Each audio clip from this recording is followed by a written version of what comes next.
Good morning. So, what are some of the key aspects experts are warning about when it comes to extreme heat around the world? Well, when we look within Canada from Environment and Climate Change Canada or the Intergovernmental Panel on Climate Change or the United Nations Environmental Program, they're all in agreement that climate change is effectively irreversible.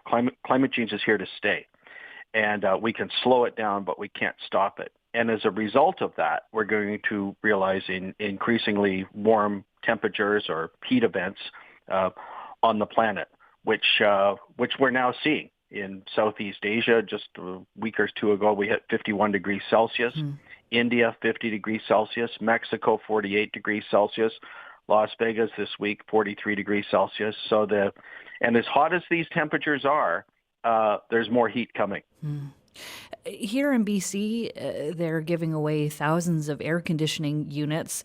But as more communities become dependent on air conditioners and not everybody is able to access that, what are some of the recent warnings on the risks and consequences of extreme heat and some of the connected potential blackouts? Well, BC has seen, what extreme heat looks like when things go wrong. And I know you know well, in 2021 in BC, 619 people died prematurely during a heat wave. In the other end of the country, in Quebec, in 2018, 86 people died during a heat wave. But under both of these conditions, people died under, quote-unquote, good conditions. The electricity was running. Had there been an elongated electricity outage in either case, those deaths would have gone up into the thousands, or most probably would have gone up into the thousands very, very quickly. So we need to make sure, particularly for older apartment buildings, which tend to be the hottest, that we have backup power generation to run air conditioners and fans for a period of at least 48 to 72 hours in the event of an electricity outage. During an extreme heat event, just, if we want to ensure that we're going to keep people safe. Yeah, heat is often called the silent killer. Can you remind us who suffers the most? At the top of the list, it's the elderly. It's people over 70 years of age, living alone, who are financially challenged, which is sort of code for saying they probably don't have an air conditioner, or they may not have an air conditioner. So they're the top of the list. The homeless suffer unduly during extreme heat event, plus people with pre-existing health conditions that are usually a combination of cardiac and respiratory in nature. So these are the three groups that we have to watch out for the most, or help the most during extreme heat events. We've heard that fossil fuels, oil and gas production and consumption play a role in the issue around extreme heat. Last week, oil executives were on Parliament Hill to appear before the Environment Committee. What did you hear? Well, what they're seeking is, and they know that the burning of fossil fuels, they recognize fully that the burning of fossil fuels contributes to more carbon dioxide in the atmosphere, which traps energy that might otherwise escape into space, stays in the system, and causes warming, and we get more extreme weather. So they recognize that. What they're asking for is to have a solid, predictable price put on carbon that they can build their business plans around, versus going up and down in terms of determining what will be the price of carbon going forward. But also they're dedicating or committing to dedicating a certain amount of revenue generated from their businesses towards carbon capture and sequestration, or in other words, taking carbon out of the atmosphere and storing it safely as a way of controlling climate change. So those are a few highlights of what they brought up last week. It's interesting. I've heard a few anecdotal stories now of so-called climate refugees coming to Prince Rupert here on the North Coast to escape both the heat and the wildfire smoke. I'm wondering, as Canadians might be reconsidering where they're able to live, are forecasters anticipating some of the spots that people may move to in this country? Yeah, only I might flip it around the other way. The areas they may not move to. In other words, that are going to get really, really hot going forward. And in the case of British Columbia, the area that's going to get disproportionately hot is south central British Columbia in the valley regions along the U.S. border. And then for the rest of Canada, it's the southern prairie regions along the U.S. border.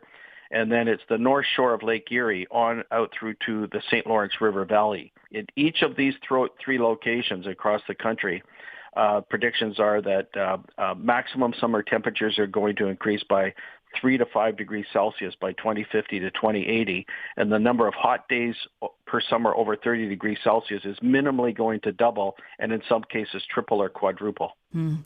Let's try and find some optimism here, maybe the potential for solutions. What are municipalities doing right now in reaction to this?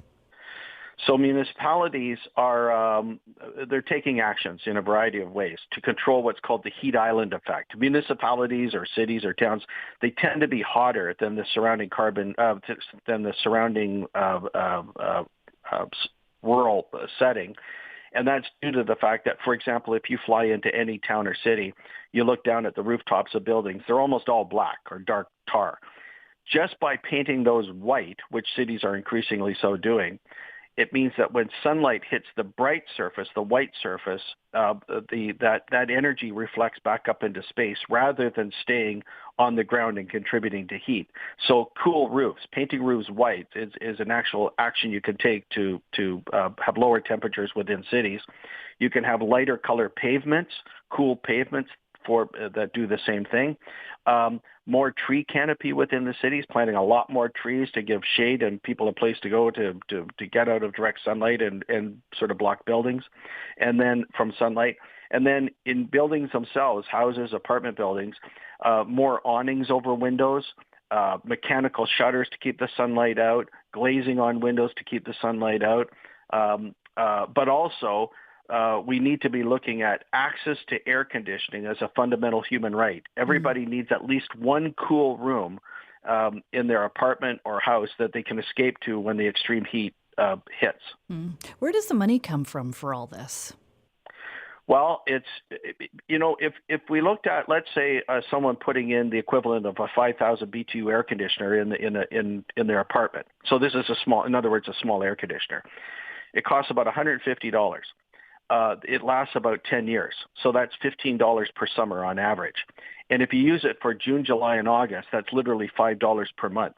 So I think most people, even though, they may be hard stressed for money, I can't believe that we couldn't come up with a small subsidy just to help people who otherwise can't help themselves have access to air conditioning at a cost that I just mentioned. That seems to me to be a pretty good deal to save someone's life. Blair, good to hear from you this morning. Thanks so much. Oh, well, thank you very much for having me. That's Blair Feltmate. He heads the Intact Center on Climate Adaptation in the Faculty of Environment at the University of Waterloo.